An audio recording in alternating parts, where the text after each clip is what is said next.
Hello friends, आप देख रहे हैं 26 फरवरी का दीदी न्यूज। करप्शन इन जुडिशरी वाली एनसीईआरटी बुक पर बैन, डायरेक्टर और एजुकेशन सेक्रेटरी को नोटिस। पीएम मोदी को इजराइल का हाईएस्ट ऑनर, हिटलर रूल के दौरान मारे गए जूइश लोगों को दी श्रद्धांजलि। इंस्टाग्राम पर PM Modi most followed leader in the world, 10 crore से ज्यादा हुआ फॉलोअर्स का नंबर। सीबीएसई बोर्ड का नया लैंग्वेज रूल, क्लास 6 के लिए इंग्लिश फॉरेन लैंग्वेज होगी। विजय देवरकोंडा और रश्मिका मंदाना की तेलुगु रिचुअल से हुई शादी, उदयपुर में चल रहा है ग्रैंड सेलिब्रेशन।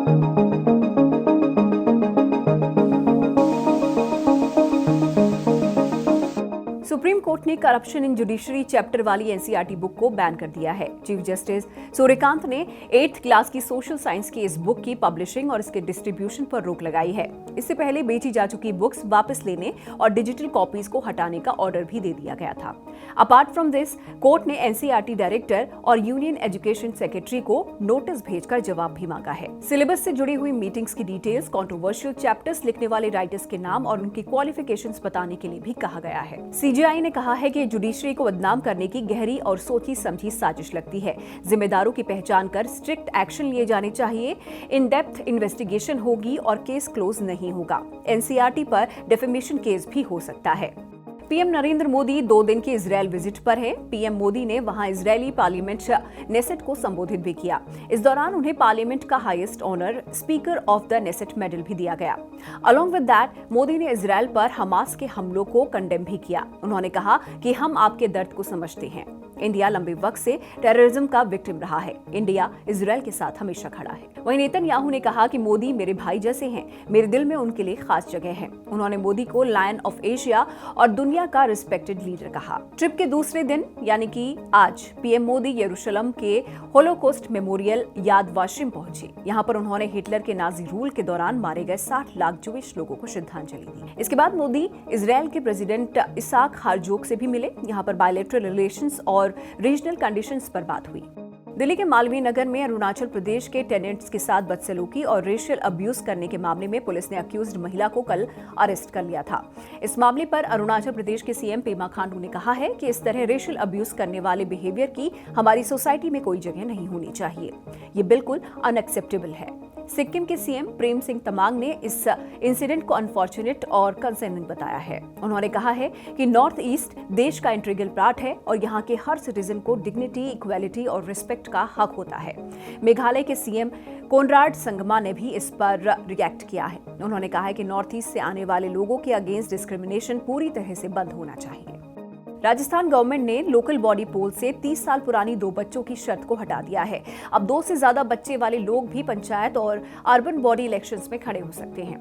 राजस्थान पंचायती राज एक्ट 1994 और राजस्थान म्युनिसिपैलिटीज एक्ट 2009 में अमेंडमेंट के लिए बिल गवर्नमेंट के कैबिनेट ने मंजूर कर दिए हैं ताकि इस नियम को हटाया जा सके।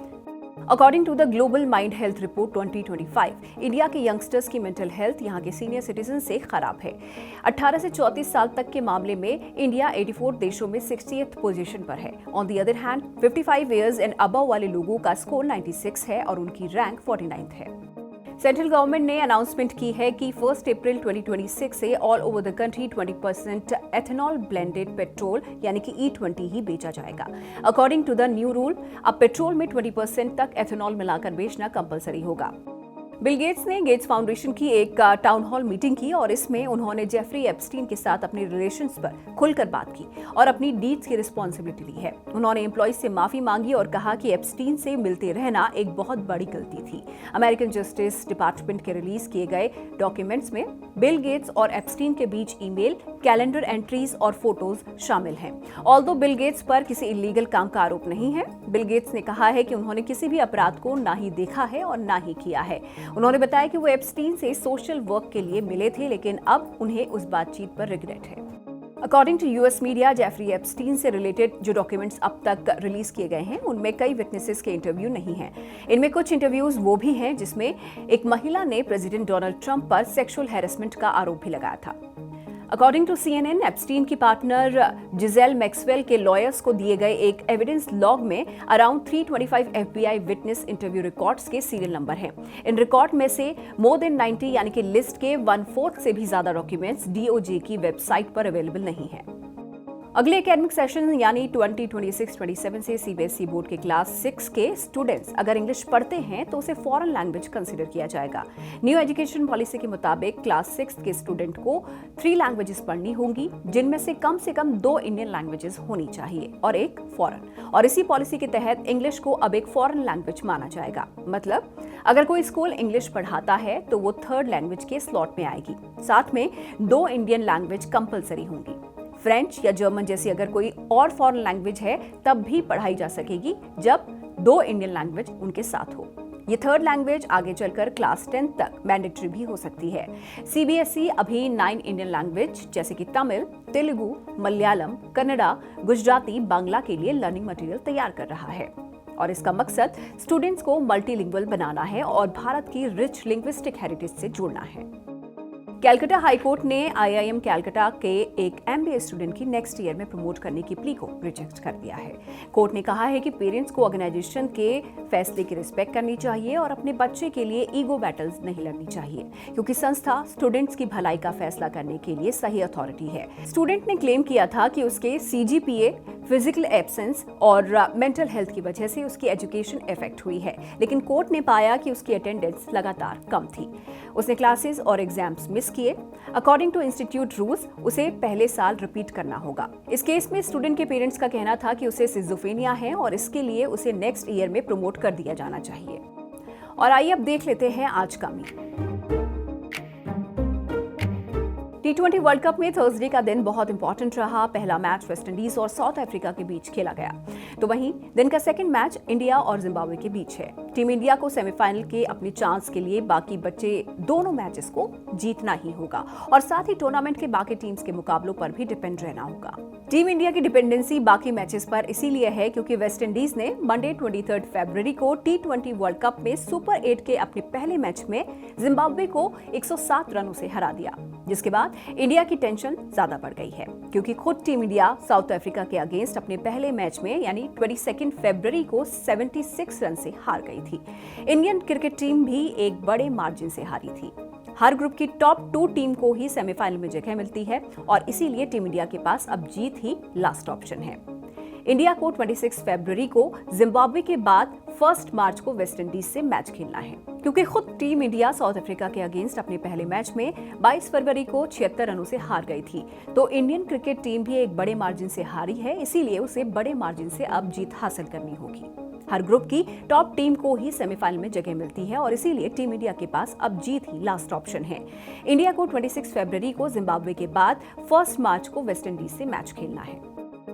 हरियाणा के चीफ मिनिस्टर नायाब सिंह सैनी ने 25 फरवरी को एक बड़ी अनाउंसमेंट की है। उन्होंने बताया कि हरियाणा सरकार ने गुरुग्राम, फरीदाबाद, नोएडा और ग्रेटर नोएडा के लिए नमो भारत मेट्रो कॉरिडोर के फाइनल अलाइनमेंट को अप्रूव कर दिया है। ये कॉरिडोर टोटल 64 किलोमीटर लंबा होगा और एनसीआर की डेली ट्रैवल को पूरी तरह से बदल देगा। इस प्रोजेक्ट का मकसद हरियाणा और उत्तर प्रदेश के बड़े इकोनॉमिक हब्स को आपस में जोड़ना है, जैसे गुरुग्राम, फरीदाबाद, नोएडा एंड ग्रेटर नोएडा। इस कॉरिडोर के बनने से लाखों कम्यूटर्स को फायदा होगा। लोगों का एक शहर से दूसरे शहर में कम्यूट करना इजी हो जाएगा। सड़कों पर ट्रैफिक कंजेशन भी कम होगा और पूरे रीजन को एक मजबूत मोबिलिटी बैकबोन भी मिलेगी। अभी इन शहरों के बीच सफर करने में काफी वक्त लगता है और प्रॉब्लम होती है, लेकिन ये नया RRTS कम मेट्रो कॉरिडोर एक मॉडर्न, फास्ट और कंफर्टेबल ट्रैवल ऑप्शन बनेगा। कुल मिलाकर ये प्रोजेक्ट एनसीआर के लाखों लोगों की जिंदगी आसान बनाने की डायरेक्शन में एक बहुत ही इंपॉर्टेंट और हिस्टोरिकल स्टेप है। उदयपुर में आज अरावली की पहाड़ियों के बीच साउथ स्टार विजय देवरकोंडा और रश्मिका मंदाना की शादी हुई। दोनों ने तेलुगु रिचुअल से शादी की और अब शाम को कोडावा के रीति रिवाज से रिचुअल्स होंगे। इसके बाद शाम में डीजे नाइट होगी। विजय और रश्मिका 23 फरवरी को अपनी वेडिंग डेस्टिनेशन यानी कि उदयपुर आ गए थे। गोल्ड और सिल्वर मार्केट में आज तेजी रही। 26 फरवरी को 10 ग्राम गोल्ड की वैल्यू 1,59,000 है, तो वहीं अब 1 kg सिल्वर 2,65,000 में मिलेगा। बात स्टॉक मार्केट की करें तो शेयर मार्केट आज फ्लैट रहा। निफ्टी 0.06% बढ़त के साथ 25,496 पर और सेंसेक्स 0.03% गिरावट के साथ 82,248 पर बंद हुआ। आज निफ्टी 50 में TMPV, Eicher motor, Bharat elect, Shriram finance और Max health care top gainers रहे। तो वहीं Trent, Coal India, Eternal, Tata cons product और HDFC बैंक आज के टॉप लूजर्स हैं। आज 26 फरवरी को मनमोहन देसाई का बर्थडे है। मनमोहन देसाई इंडियन सिनेमा में मसाला सिनेमा के ओजी आर्किटेक्ट थे। उन्होंने बॉलीवुड को रियलिटी के बर्डन से निकालकर एक ऐसी जादुई दुनिया दी जहां लॉस्ट एंड फाउंड और डेस्टिनी जैसे फॉर्मूले ही ऑडियंस के फेवरेट बन गए। उनकी सबसे बड़ी स्पेशलिटी ये थी कि वो फिल्म को केवल कहानी नहीं बल्कि एक थीम पार्क की तरह ट्रीट करते थे, जिसमें हर सेक्शन के लिए एंटरटेनमेंट का पूरा पैकेज होता था। ये बॉलीवुड के वो अनडिस्प्यूटेड अल्फा डायरेक्टर थे जिन्होंने एक ही साल में 4 मेगा हिट मूवीज बनाई थी, जो आज तक रिकॉर्ड है। अमिताभ बच्चन को यूनिवर्सल अपील भी इन्होंने ही दिलाई थी। लार्जर देन लाइफ सिनेमा की नींव रखने वाले देसाई का विजन एकदम साफ था कि अगर पर्दे पर इमोशन असली है तो लॉजिक का ना होना कोई मायने नहीं रखता। आज की बुक रिकमेंडेशन है वो भी कोई देश है महाराज। इसे अनिल यादव जी ने लिखा है। ये बुक उनकी नॉर्थ ईस्ट ट्रैवल्स की मेमोयर है, लेकिन ये कोई खट्टी मीठी ट्रैवल स्टोरी नहीं है, बल्कि असम, मणिपुर और नागालैंड जैसे स्टेट्स में इंसर्जेंसी, करप्शन और आम लोगों के डेली स्ट्रगल्स का कल्चरल डॉक्यूमेंटेशन है। दिल्ली उन 7 स्टेट से कितना दूर है, वो भी कोई देश है महाराज में पता चलता है, छोटे वाक्यों और तीखे ह्यूमर के साथ। आज के न्यूज बुलेटिन में इतना ही। इसकी स्क्रिप्टिंग और इसे प्रोड्यूस किया हमारे साथी उत्कर्षा ने, इसे एडिट किया है हिमांशु ने और कैमरे के पीछे हैं गौतम। देखते रहिए जिंगाबाद। Bye bye.